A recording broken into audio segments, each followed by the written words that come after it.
Yo, what's good YouTube? Zamcrow here, aka Scoop, back with the CPC Season 7, Week number 7, and we're facing off against the Kentucky Fried Dragons, coached by Andrew, aka Mew the Best.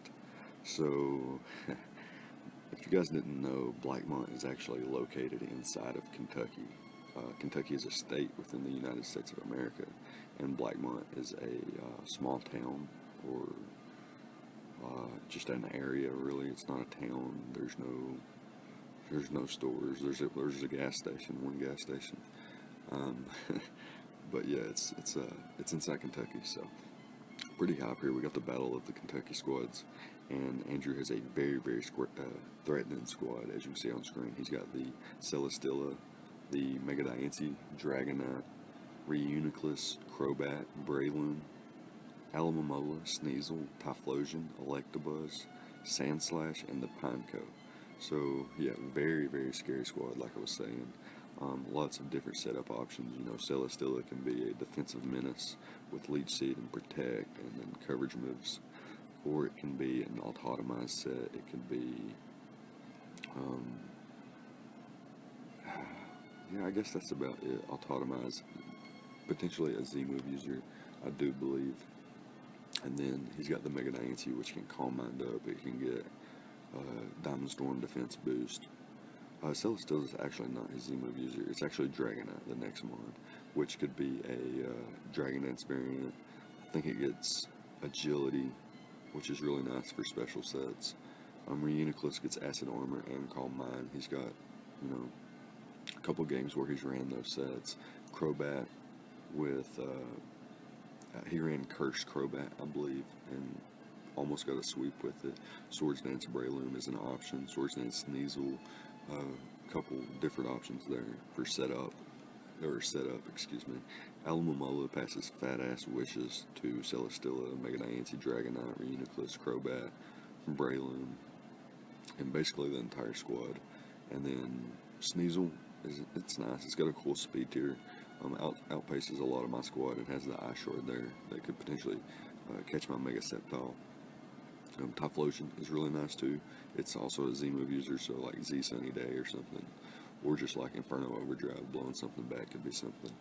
Electabuzz, I think he's ran like Reflect, like dual screens Electabuzz this season, and then I know he's brought Sandslash when he needs a spinner, which is really nice. I don't know if he's actually brought the Pineco, but either way, you know, I'm not putting anything past this guy and the sets that he's brought. So 2 potential Z-move users in Dragonite and Typhlosion. Our squad is as follows: Clefable, Mamoswine, Greninja, Azumarill, Bronzong, Snorlax, Empoleon, Rotom Ghost, Tornadus Incarnate, Oricorio, and the Mega Sceptile. And this week against Andrew, we're going to be bringing Clefable, Bronzong, Snorlax, Tornadus Therian, Oricorio, and the Mega Sceptile. So I think Oricorio had a big game in week 5, and then I don't think I brought it in week 6. So yeah, it's back. A lot of hype around that this season. My squad's actually really fun all around.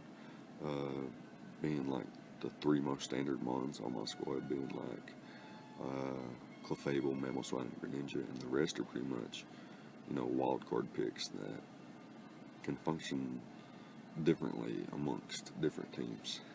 I'm having so much fun with this squad. Coming off a loss though, so that's a little bit unfortunate. Coming off a loss against the defending champions. Do hope to have a rematch later in the season versus Styx. But to do that, we must make playoffs. So these last 3 matches, week 7, week 8, week 9, and week 10. So actually 4 matches are very important, despite having a 5-1 record at the moment. Anyways, that's going to be that, and we're going to dive into the team builder a little bit deeper at this point. Alright, so the first one we decided to bring was Clefable, and we've got a defensive variant here. Helps take on Dragonite. Basically is the biggest reason we brought it. It can also take a hit from Celestilla and bop it with, not really bop it, but get some chip damage off of Thunderbolt on turns that you might think I'm going to switch out or something like that. If he just wants to think he's getting a free lead sheet, and I'm going to click Thunderbolt. or he might predict my Mega Septile to come in on a lead seed and then double out from there. So he could just click like Air Slash or something like that, and I could get some chip off with Thunderbolt and then switch out. But yeah, the main reason behind Clefable, like I mentioned, is Dragonite. It's also an unaware variant. It can take on Psyshock variants of Reuniclus, which is really nice, and takes on Breloom decently well too, which is really nice, and Sneasel. So this thing has a lot of pressure on its back, but obviously he can't bring, well, he could bring all of those mons, but then it opens up holes versus the rest of his squad. Like if he brings Reuniclus, Crobat, Dragonite, Breloom, and Sneasel, then, you know, yeah, Clefable has its work cut out for it, but that opens up some holes for the rest of my squad, and that means he doesn't have, you know, some other threats. Like, he has like 6 months injured, I believe, in this matchup specifically, despite him having 12 months total. So yeah, our defense investment allows us to take a +1 Dragonite hit, can survive being knocked out by like Supersonic Sky Strike or something like that. Corkscrew Crash could blow us back. Obviously we are unaware, so his +1, +2 doesn't matter to us, whatever he wants to go for. And after Stealth Rock, Moonblast is a guaranteed 2-hit KO, potentially an OHKO depending on his set, which is really nice for us. But yeah, not too much to say about this thing. It can pass wishes off into Bronzong, Snorlax, and Oricorio. I don't really see Tornadus or Mega Sceptile coming in on an attack. This thing, you know, his threats are just too powerful for us to switch in on them. But yeah, nonetheless, this mon should be pretty solid in the matchup. Mega Diancie shouldn't blow through us either, as long as we have Clefable that can get some chip damage off. And again, like I said, we are unaware, so like a Calm Mind, Mega Diancie isn't too threatening. But speaking of Mega Diancie being threatening, we do have Bronzong as our next mon. Alright, so with Bronzong, we have a Safety Goggles variant. This is so that Mega Sceptile isn't our only Spore switch in from Breloom. Obviously, we're not a check to Breloom, but we can come in, force him to not click Spore as we switch out to like Torn or something on a potential Drain Punch or Swords Dance or whatever it might be. Anyways, this thing is our Mega Diancie check though. As you see, we are max HP, max def. I don't expect him to run Earth Power because Levitate being the better ability and Earth Power doing more damage. Earth Power does more damage than Hidden Power Fire, so Levitate would be my move of choice. I'm going to expect Andrew to expect that, and actually I'm going to expect him to run Hidden Power Fire if he's not a sub in Daver's set, which is a likely option to eliminate my Bronzong. But yeah, so I'm running Ironhead so that I don't run out of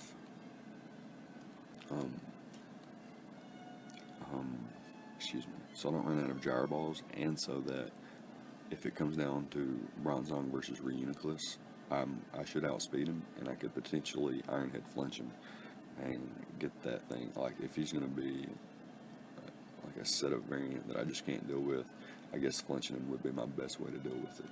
Anyways, this is my Stealth Rocker as well.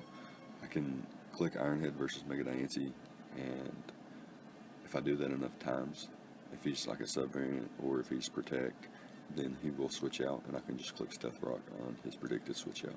I do have Reflect on here as well. This allows my Oricorio to come in and set up Calm Minds pretty easily, and it allows Mega Sceptile to potentially get a substitute up versus something on his squad, such as like a Breloom, an Alamomola, potentially an Electabuzz that doesn't have Ice Punch or something like that.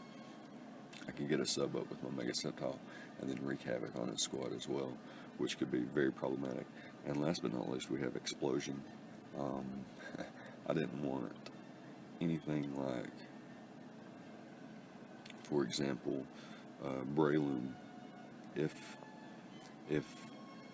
Clefable's gone and Tornadus is weakened and my Oricorio can't hit it for super effective damage, then I could be in a position to where Breloom could potentially set up a Swords Dance and sweep me with Mach Punch, and I don't want that to happen, so I could just explode on it and then bring something in immediately so that it can't get, more than one Swords Dance up. Or Explosion could just very well eliminate a weakened Breloom, or just a non-bulky Breloom. I don't think it would, especially without attack investment. I have 4 EVs, so I don't necessarily think Explosion is going to net a knockout, but it will allow me to get some big damage off and then bring something in really quick to face the threat on hand. Anyways, that's going to be it for Bronzong, and we can move on to Snorlax, the Fat Boy. Alright, so with our Fat Boy here, we've got a mixed defense variant with Whirlwind. So what this thing's meant to do is my opponents brought a lot of setup this season, like I was talking about earlier. Celesteela, Mega Diancie, Dragonite, Uniclus, Crobat, Breloom. Obviously I won't be staying in versus Breloom. Sneasel could potentially be set up, and all these other setup mons that it could potentially be.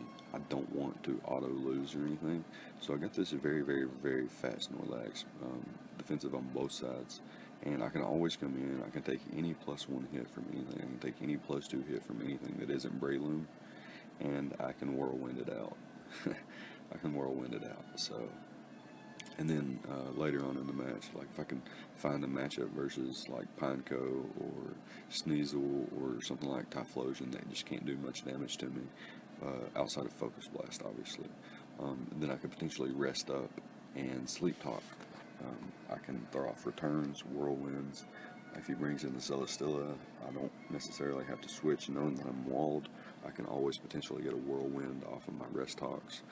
I could just whirlwind, wake up and whirlwind, and I have some checks to, Celesteela in the back anyway, as well as having coverage on a lot of my mons for it. So I don't see Celesteela being too big of an issue, but it's definitely problematic anyway.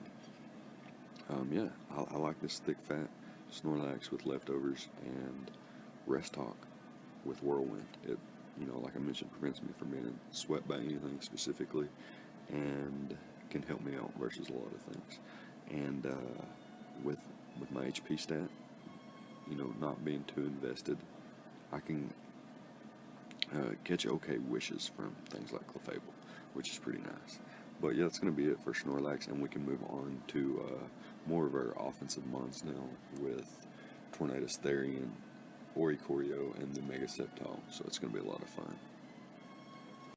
Alright, so Tornadus Therian is a 3 attacks taunt variant, and the reason being, I don't like Celesteela throwing off Leech Seeds, so I have taunt on there. I don't like Dragonite setting up and Dragonite's in my face, so taunt's nice to prevent, a late game sweep. Same thing for Uniclus and potentially even Breloom. I can prevent Stealth Rocks from things like Sandslash. So yeah, taunt's really, really nice, and I'm running nearly max speed and max special attack. It's basically necessary.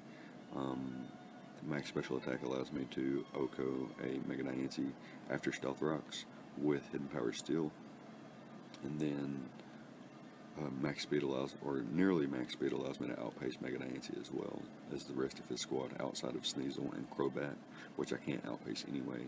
And Hurricane and Supersonic Skystrike are just nukes versus his squad.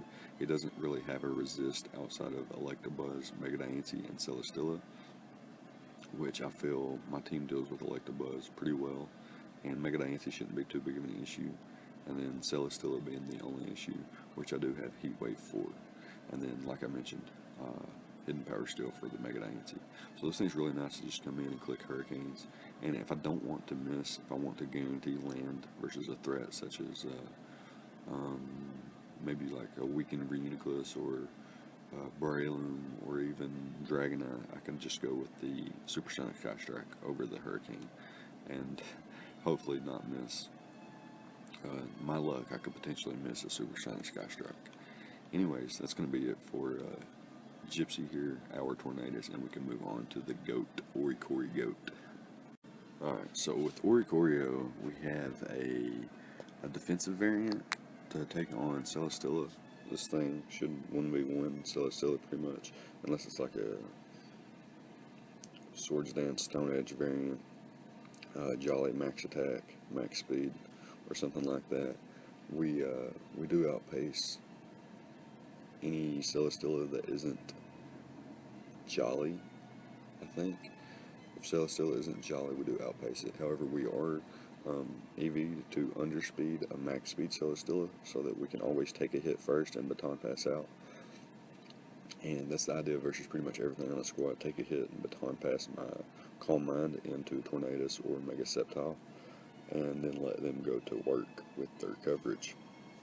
So with the Pom Pom variant, I'm an electric flying type, which means my Revelation Dance is a 90 base power special attack with the typing of electric. So that's nice. It gives me a way to super effectively hit things like Alamomola and Celesteela, Crobat even, which is really nice. And kind of looking at my squad, I'm kind of Sneasel weak outside of Clefable and Snorlax. So I'm really happy that I brought those two mons, especially as defensive and fat as they are. So that's really nice. I've got Roost for longevity. Calm Mind, like I mentioned, isn't necessarily for Oricorio, but it definitely could be. As defensive as I am, Calm Minding up, and potentially, like, I don't want to go to war with like a Calm Mind Reuniclus because it could have Psyshock and eventually just 2-hit KO me anyway. I don't want to go to war with a Calm Mind Mega Nancy because it's got super effective coverage versus me, which is Stab, and I don't want to deal with that. Crobat I could deal with, like a Curse variant. If it wants to go that route, I can Calm Mind up versus that. Alamomola, I can Calm Mind up versus that, despite things like, I guess, Ice Beam and Toxic or something like that. And Electabuzz, as long as it doesn't have, like, a set of its own, I should be able to take any of its hits, avoid a 2-hit KO, and always be able to Roost up, as well as Calm Minding up. So that's pretty scary for my opponent. And the biggest threat is if I can get like multiple Calm Minds up, or just even one. If I have Stealth Rocks up, one Calm Mind from Oricorio, and baton pass that into Tornadus, Therian, or Mega Sceptile, with his squad having any kind of chip on it, both of those mons can just go ham and be a huge nuisance. Speaking of Mega Sceptile, let's go ahead and jump into our last mon in this prep talk. Alright, so with our last mon here, we have Mega Sceptile, and this thing is so fast. With a Timid Nature and 136 EVs, we're able to outpace Crobat and his entire squad, minus potential Choice Scarfers, but we can outpace a few of his Choice Scarf options, which is really nice. And we've got Substitute here, which allows us to set up on a non-Ice Beam Alamomola. We can set up an Ice Beam, potentially Mega Nancy if my opponent wants to save it. We can potentially predict that and sub up as he switches out to whatever his check may be to this thing, which is really nice. Giga Drain gives us health back, kind of negates our sub damage depending on what we're attacking and so on and so forth. Dragon Pulse and Giga Drain aren't resisted outside of Celesteela, which is really nice. And yeah, this thing just hits like a truck. The idea is to weaken his squad so that Mega Sceptile can come in and clean. With my first 5 mons, I think that's a very likely scenario. If I play well. If I play bad, bad things could happen, obviously. But as long as I play well, I think my squad is built really well, and I think it can put Mega Sceptile in a position to where it can clean late game. As long as everything's chipped properly, I can make sure that nothing can set up late game versus my Mega Sceptile, such as Celesteela or like Dragonite, and so on and so forth. Obviously, Dragonite gets multi-skill, so I do want to have rocks up at all times to negate that. And if he gets his rocks up, then I don't care. I just want to have mine up as well. I think my rocks are more detrimental versus him than his rocks are versus me, despite having 2 flying types. One I can roost damage off, and the other is more of an offensive Pokemon anyway, so its health doesn't necessarily matter. But yeah, that's going to be it for the prep talk, and we can hop into the battle now and see how this is going to go and see what my opponent brings and so on and so forth. Alright, so here we are with the replay, and my opponent chooses to bring the Celesteela, Alamamola, Dragonite, Mega Diancie, Breloom, and the Reuniclus. And we brought the team that we just mentioned. And immediately I noticed that Mega Diancie is his only Stealth Rocker, and it's his likely lead. But on the case that he leads with anything else, I don't want to be at a disadvantage with a Bronzong lead. I know that I could just lead with Bronzong and get up my Stealth Rocks, but he could have Protect on Mega Diancie. Then there's Mind Games. He could have Sub. He could be a Sub and Beaver set and negate my entire rocks.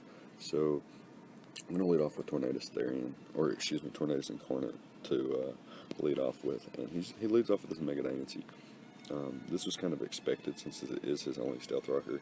I do expect him to either get Stealth Rocks up or attack here, but on the off chance that he has any kind of bulk investment, Hidden Power still won't knock him out, and going into Bronzong is my best bet here.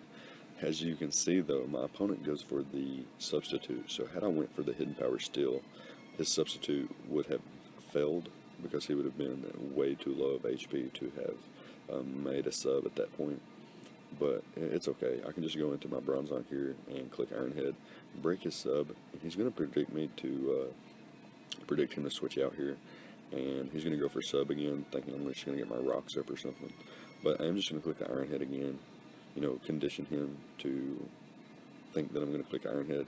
Now I can click my Stealth Rocks as he does switch out into his Alamamola. So that's a little bit scary. I don't like Alamamola. I don't want to switch anything in and get Scald Burned. But I guess what I can do here is just kind of click my Reflect and see what he wants to go for in case he wants to go for Toxic right off. He gets a critical hit and he gets a burn there, so that's a little bit unfortunate. But I do get my Reflect up, which is nice. And now I'm going to hard switch into my Oricorio. And this is a Calm Mind variant, if you remember from the team builder.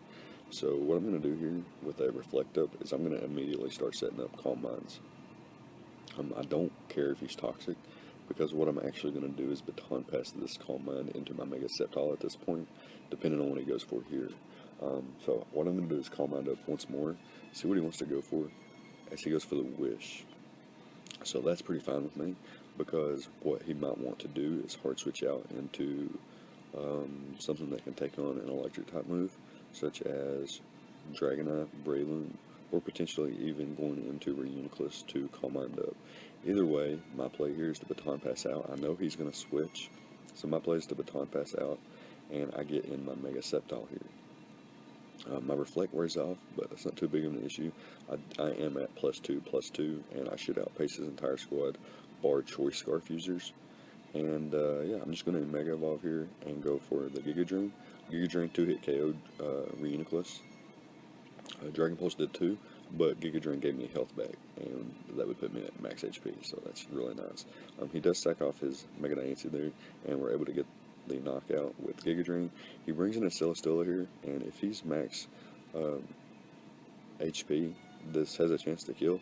If he's max HP with some Spadef investment, then it's a roll, and he's able to survive there. I'm not sure what his set was, but he goes for Fly, so I'm assuming some kind of offensive variant, which I kind of predicted him to be, like some kind of setup variant. However, he doesn't have Z moves, so that was something that I knew. So I didn't think he would be able to knock me out on that turn unless he went straight for like Acrobatics or Air Slash or something. But Air Slash at this point wouldn't knock me out either, thanks to my +2 Spadef. Anyways, he goes for Fly here, and I'm just going to be able to sub up on the turn that he attacks, and then I'm going to be able to knock him out on the following turn with Hidden Power Fire. So I get a critical hit there, it doesn't matter. That was going to knock him out regardless. I can go for Giga Drain here versus the Reuniclus. Gets me back to full health. And he goes for Calm Mind of his own, hoping I choke, I suppose. But yeah, I'm not going to do that. I'm going to go ahead and click Giga Drain. I'm just going to click Hidden Power Fire versus the Breloom. I don't want it to potentially survive a Dragon Pulse. So yeah, able to knock that thing out. I am in range of Extreme Speed here if he has it, if he's like banded. But yeah, he doesn't reveal it. He just comes in and drops to the Dragon Pulse. And now he's got the Alamomola, his last mine, and we're just going to be able to Giga Drain that bad boy and get back to full health. So we're going to pick up a nice 6-0 victory here in our Week 7 match. So coming off a 4-0 loss, we come back and get a 6-0 win. So that was exactly what we needed to get back on track here. Good game to Andrew. You tilted AF. Good game, bro. I was very excited for this matchup. It was, I think, one of my most, anticipated matches of the season because of the way you've been playing. Once I saw Curse Crobat in Week 1, I was just a big fan. So, yeah, no meme or no troll intended there. Big fan for sure. Yeah, that's going to be a good game, though. Let me know what you guys think about the prep and the plays on both sides of the field. Leave a like, comment, and subscribe, all the good stuff, and I'll see you guys next time. Thank you for watching.